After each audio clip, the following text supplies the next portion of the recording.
안녕하십니까. 삼성선물 리서치팀에서 원자재를 맡고 있는 김광래입니다. 최근 들어서 유가가 변동성이 상당히 확대가 되는 가운데 이틀 뒤에 열릴 오펙 플러스 회의, 감산 양을 조정하는 그 회의에 좀 초점이 맞춰져 있는 상황인데요.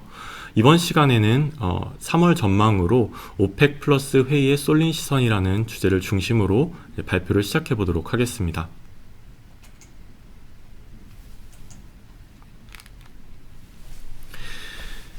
일단 시작하기에 앞서서 2월 유가 동향부터 한번 살펴보시겠습니다. 유가는 한 달 동안 전반적인 상승세를 유지를 했습니다. 월초만 하더라도 1월 오펙 생산이 사우디와 이란 등을 중심으로 증가한 데 따른 부담에 좀 하락세를 보이는 듯 했지만 이제 2월부터 본격적으로 오펙 플러스의 감산과 사우디의 원활한 추가 감산이 확인되면서 시장은 좀 안도를 했고요. 이러한 흐름이 유가 상승 압력을 높였습니다.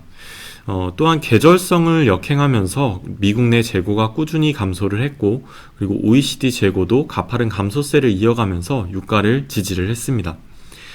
이란이 2월 21일까지 미국에게 대화를 시작하라면서 구체적인 데드라인을 제시를 하고, 그리고 최고 종교 지도자인 하메네이가 전면에 나서서 협상을 촉구하면서 미국과 이란 간의 핵협상 재개 기대가 미국 제재에 따른 이란의 생산 감소가 완화될 수 있다는 기대가 좀 유가 하락 요인으로 작용하기도 했습니다. 하지만 이후에는 이 리비아의 생산 차질과 그리고 중동 지역의 지정학적 리스크 우려로 유가는 지지가 되었는데요. 이후에는 미국 내 극심한 한파로 최대 셰일 분지인 퍼미안 지역에 하루 최대 350만 배럴 가량의 생산 차질이 빚어졌고, 미국 내 국토 중 약 74%가 눈에 뒤덮이는 그런 이상 한파로 단기 공급 차질 이슈가 크게 부각되면서 $60를 상회했습니다. 하지만 이후에는 가격 상승에 대한 그런 부담과 오펙 플러스와 미국의 증산 우려, 그리고 차익 실현 매물 출회와 더불어서 미국 내 가솔린 수요 감소 영향이 소폭 감소하는 흐름을 보였습니다. 왼쪽 차트를 보시면 오펙 1월 생산을 나타낸 표인데요. 12월 대비로는 약 18만 bpd 증가했습니다. 이제 2월부터 그 사우디의 추가 강산이 시작이 되었는데 1월에는 사우디가 도리어 한 9만 bpd 정도 생산을 늘렸고, 그리고 UAE와 그리고 쿠웨이트도 생산을 늘렸습니다. 주목할 만한 점은 미국 제재를 받고 있는 이란과 베네수엘라도 좀 생산을 늘렸다는 것인데, 바이든 정부가 들어서면서 제재가 완화될 것이라는 기대가 좀 현재 퍼지고 있는 것이 주요 원인으로 파악됩니다. 일단 미 감산분에 대한 추가 감산을 약속한 이라크는 예상에는 못 미치지만 좀 나름대로 노력하는 모습을 보였고, 나이지리아와 리비아의 생산 차질이 좀 하락 압력을 제한을 했습니다. 그리고 2월 JAMC 회의에서는 그 감산 의지를 재확인하면서 시장 안도 랠리가 이어졌고, 그 결과 유가는 $55를 상회하기도 했습니다. 최근 유가가 상승세를 보이면서 1월 회의보다는 약 10%가량 상승해서 시장에서는 이번 오펙 장관급 회의에서 일부 스탠스 변화 가능성을 좀 우려하기도 했습니다만, 좀 큰 틀이 한동안 유지될 것이라는 것을 확인한 시장은 상승세를 이어갔습니다. 유가 하단을 지지했던 주요 이벤트들 중에서는 지정학적 리스크도 있었습니다. 중동 지역의 지정학적 리스크가 좀 크게 반영이 되었는데요. 이라크 북부 지역에서 터키 시민 13명이 살해당해서 우려가 키웠는데, 이번 사태를 주도했던 쿠르드족 반정부 조직인 PKK가 터키 시민을 살해했다고 터키 정부는 주장하고 있습니다. PKK는 미국과 EU 등에게서 수년 전부터 테러 단체로 규정했던 바 있습니다. 또한 그 오른쪽 차트를 보시면 이란 국경 인근에서도 좀 그 가스와 기름을 실은 차량 수백 대가 폭발하는 대형 사고가 있었는데요. 그 아프간이나 이란 세관 인근에서 화재가 발생했는데 두 차례 큰 폭발이 발생을 했고, 그리고 현장에 줄지어 대기 중이던 유조차에 불이 나면서 연쇄 폭발이 일어났고 화재가 걷잡을 수 없이 커졌습니다. 지금은 화재가 일부 진압되기는 했는데, 어쨌든 이에 따라서 이란의 육로 그 원유 수출 차질에 대한 우려가 커진 점도 좀 유가 상승 요인으로 작용을 했습니다. 또한 후티 반군의 사우디 공격도 계속되고 있는데요. 2월 한 달간 예멘 반군은 총 5차례 사우디를 공격을 했는데 지난 10일 무장 드론을 이용해서 사우디 아부아 공항을 공격해 활주로에 있던 민간 항공기가 불이 났고, 그리고 사우디 남부에서는 민간을 공격하는 무장 드론의 공격을 자행하는 등 좀 크고 작은 공격이 지속되었습니다. 공격 대상이 방어시설에 즐비한 원유 생산시설이나 정유시설이 아니긴 하지만 어쨌든 계속되는 사우디에 대한 공격이 좀 그 지정학적 리스크에 대한 우려를 좀 확대시키는 요인으로 작용을 했습니다. 시장은 3월 4일날 예정된 오펙 플러스 회의 결과에 주목할 것으로 예상이 됩니다. 일단 코로나 사태 둔화와 그리고 주요국들의 공급 감소, 백신 개발 기대와 그리고 미국의 부양책 기대 등 장기적인 요인들이 유가 상당 부분을 선반영되어 왔던 만큼 기존 재료에서는 유가가 별다른 움직임을 보이지 않고 있고, 또한 최근 들어서는 특히 이번 회의에서는 지난 1월 사우디의 깜짝 감산과 더불어서 미국 내 급격한 한파로 인한 유가 하단이 강하게 지지되고 있는 만큼 시장도 향후 오펙 플러스의 스탠스 변화를 좌우할 이번 회의에 주목할 전망입니다. 사실상 사우디는 사우디의 100만 bpd 깜짝 추가 감산이 1월 이후 유가를 지탱해 왔었기 때문에 유가 하단을 어느 정도 방어할 의지가 있다는 전제 하에 사우디의 추가 감산은 베이스 시나리오에 모두 포함을 시켰습니다. 다만 사우디는 유가가 추가로 상승할 경우에 자발적인 추가 감산을 끝낼 것이라는 조건을 걸 가능성은 여전히 존재합니다. 현재 예상해 볼 수 있는 시나리오는 크게 3가지입니다. 먼저 첫 번째로는 지난 1월 회의와 같은 수준의 합의를 하는 것입니다. 지금 현재 시장에서 가장 가능성을 높게 보는 시나리오는 1월과 같은 합의를 이어가는 것인데요. 오펙의 감산 규모는 기존 수준을 유지한 채로 러시아와 카자흐스탄만 월 7.5만 bpd 수준으로 증산을 하는 것입니다.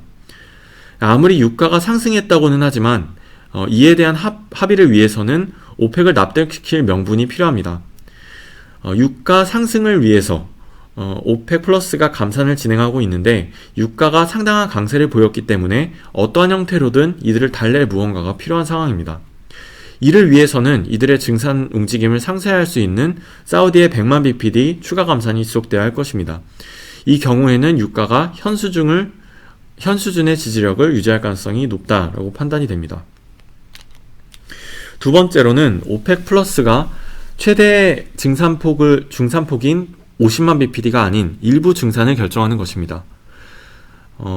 유가 상승분을 반영해서 오펙과 비오펙이 각각 일부 물량을 증산하는 전략인데요. 만약 한계치로 정한 한 달 50만 bpd까지 증산을 하게 될 경우에는 시장에 오펙 플러스가 유가가 상승할 경우에는 바로 증산을 원한다는 시그널을 줄 수 있기 때문에 약 20만에서 30만 bpd 수준에서 증산을 합의할 가능성이 높습니다. 이 경우에는 첫 번째 시나리오보다는 유가에 대한 지지력이 약하기 때문에 유가는 하락 요인으로 작용하겠지만 최근 유가 상승분을 감안했을 때 시장도 이러한 가능성도 어느 정도 열어주고 있기 때문에 큰 충격은 없을 것으로 사료됩니다.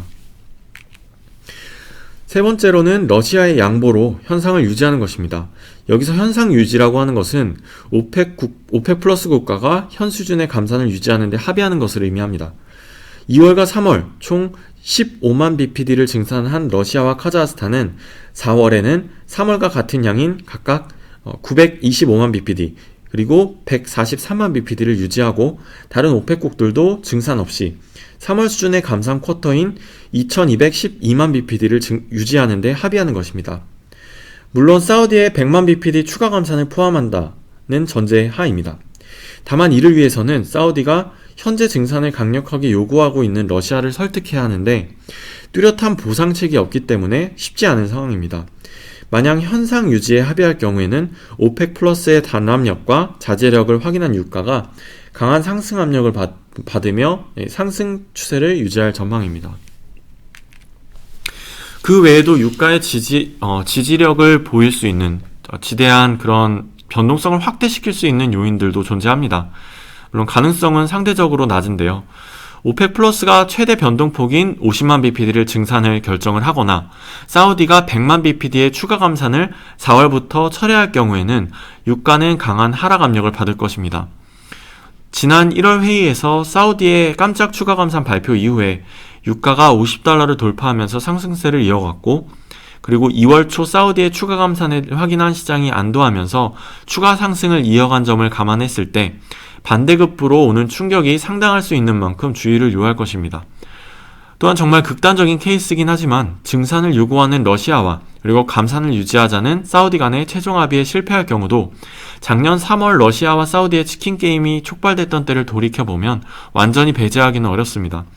이 경우에는 유가 급락과 함께 시장은 패닉장에 들어설 가능성이 높지만 득보다는 실이 훨씬 많기 때문에 가장 가능성이 낮은 시나리오라고 판단이 됩니다. 현재 시장은 미국과 이란의 핵합의 가능성에도 촉각을 곤두세우고 있습니다. 만약 미국이 이란의 요구대로 제재를 완전히 해제하게 될 경우에는 미국의 제재로 막혔던 수출이 풀리면서 이란은 곧바로 증산을 시작해 단기 내로 최대 200만 bpd의 생산을 늘릴 수 있기 때문입니다. 사우디가 100만 bpd 깜짝 추가 감산을 단행하면서 유가가 상당히 상승 압력을 받았던 점을 미루어 볼 때 이번 이란의 핵 합의 이슈는 유가에 강한 하방 리스크 요인으로 작용할 것입니다. 이란은 최근 300km 미사일 시위를 벌인 데 이어서 미국의 이란산 원유 압수를 해적질이라고 비난을 하는 등 좀 긴장을 고조시키고 있습니다. 또한 미국의 1조 달러 피해 보상을 요구를 했고, 그리고 국제원자력기구의 핵사찰 범위도 대폭 축소를 하면서 이란 최대 종교 지도자인 하메네이가 우라늄 농축 농도를 현재 20%에서 60%까지 늘릴 수 있다고 미국을 더욱 압박하기도 했습니다. 향후에 이란과 미국과의 협상에 있어서 다양한 변수들이 존재하지만 유가에는 어쨌든 이게 협상이 진행되는 과정에 있어서 유가에는 좀 하방 압력으로 작용할 가능성이 높다는 점을 좀 유의하실 필요가 있겠습니다. 또한 미국과 사우디와 간의 관계 변화에도 좀 주목할 필요가 있겠는데요. 먼저 바이든 정부는 취임 직후에 예멘 내전에서 사우디의 지원을 끊었고, 그리고 사우디에 대한 무기 수출도 잠정 중단을 하면서 기존 수출도 재검토에 들어갔습니다. 그리고 앞서 언급한 것처럼 미국은 그 후티 반군에게서 테러를 당한 사우디 입장에서 아주 이상한 타이밍에 그 예멘 반군에 대한 대테러 단체 지정을 해제했습니다. 맹주국인 사우디에 집중하는 것보다는 다자주의적 외교 정책을 표방하고 나서면서 미국의 중동 정책의 변화를 예고한 셈입니다. 과거 트럼프 대통령이 취임 직후 사우디 실세인 빈살만 왕세자와 통화했던 것과는 달리 이례적으로 한 달 반 넘게 바이든과 빈살만 왕세자와의 전화통화는 이루어지지 않았고, 최근 들어서야 겨우 사우디 국왕과 통화를 했습니다. 또한 미국은 그 사우디의 국제적 위상을 흔들 수 있는, 사우디에게는 매우 민감한 카슈쿠지의 사우디 살해 사건에 대한 보고서를 발표를 했고, 그리고 관련 인사 약 70명에게 미국의 비자 발급을 제안을 하면서 미국과 사우디와의 관계가 좀 변화될 수 있다라는 우려를 더욱 키우기도 했습니다. 결국에 미국과 이란 간의 이러한 태도의 변화는 중동 지역의 지정학적 리스크를 키울 수 있는 또 다른 요인으로 작용할 수 있기 때문에 이 부분은 좀 같이 눈여겨보실 필요가 있겠습니다. 이제 마지막으로는 미국 내 한파에 따른 생산과 그리고 수요의 차질 부분입니다. 30년 만에 극심한 한파와 겨울 폭풍으로 인해서 텍사스를 비롯한 25개 주에서 한파 경보령이 내려졌습니다. 1년 내내 따뜻한 날씨와 영상의 선선한 날씨를 오가던 텍사스 지역에 난데없이 영하 18도라는 극강의 추위가 발생을 했고요. 특히 텍사스 지역이 피해가 극심했던 이유는 텍사스 지역에 있는 인근 파이프라인은 추운 겨울이 아닌 따뜻한 여름에 특화해서 만들어졌기 때문에 추위에 매우 취약합니다.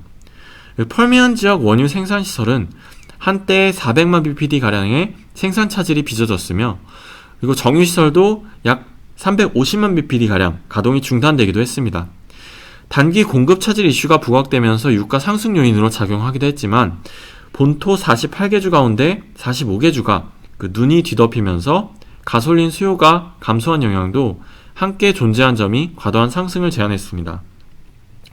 이제 바이든 대통령은 60명 이상 사망한 텍사스주의 중대 재난 지역을 선포하면서 조만간 방문을 예정을 앞두고 있습니다.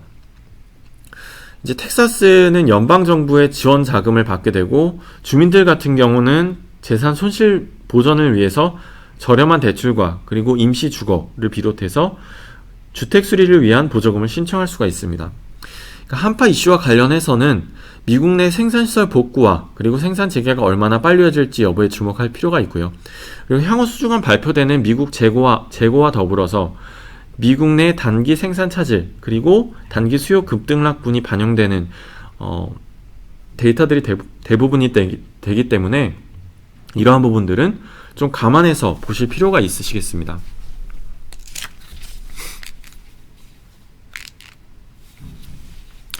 예, 시장에서는 현재 상승 이슈들과 하락 이슈들이 복합적으로 상충을 하면서 힘겨루기를 하고 있는 양상을 보이고 있습니다.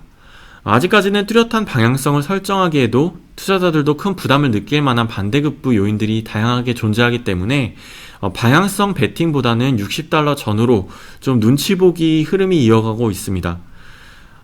앞서 언급드렸다시피 유가를 지지하는 요인들로는 지정학적 리스크를 포함해서 미국 내 한파라든지 아니면 백신 관련 기대 등이 좀 상당히 상승 요인으로 작용할 것으로 예상이 됩니다만, 이와 반대로 좀 미국 내 증산이라든지 아니면 오펙 플러스의 감산 기대의 약화, 미국과 이란 간의 협상 기대, 이러한 부분들이 좀 다양하게 좀 하락 요인으로 작용하면서 전반적인 리스크들을 감안했을 때 유가는 상승 요인보다는 하락 요인이 소폭 우세할 가능성이 높다라고 판단이 되고 있고요.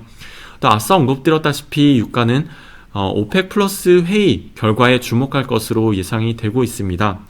그래서 유가는 좀 더 뚜렷한 방향성을 그때 이후로 좀 보이면서 방향성을 찾아 나갈 가능성이 높다고 판단이 되고 있고요. 회의를 기점으로 변동성이 확대되는 그런 흐름을 보일 것으로 예상이 됩니다. 금주 유가 예상 레인지는 $56에서 $63 사이를 예상하고 있습니다. 이제 이틀 뒤면은 오펙 플러스 회의가 예정이 되어 있는데요. 말씀드린 대로 변동성 확대에 유의하시면서 향후 회의 결과에 따라서 좀 유가의 좀 방향성 베팅을 해보시는 것이 어떨까 하는 바람입니다. 지금까지 삼성선물 리서치센터에서 김광래였습니다. 경청해 주셔서 감사합니다.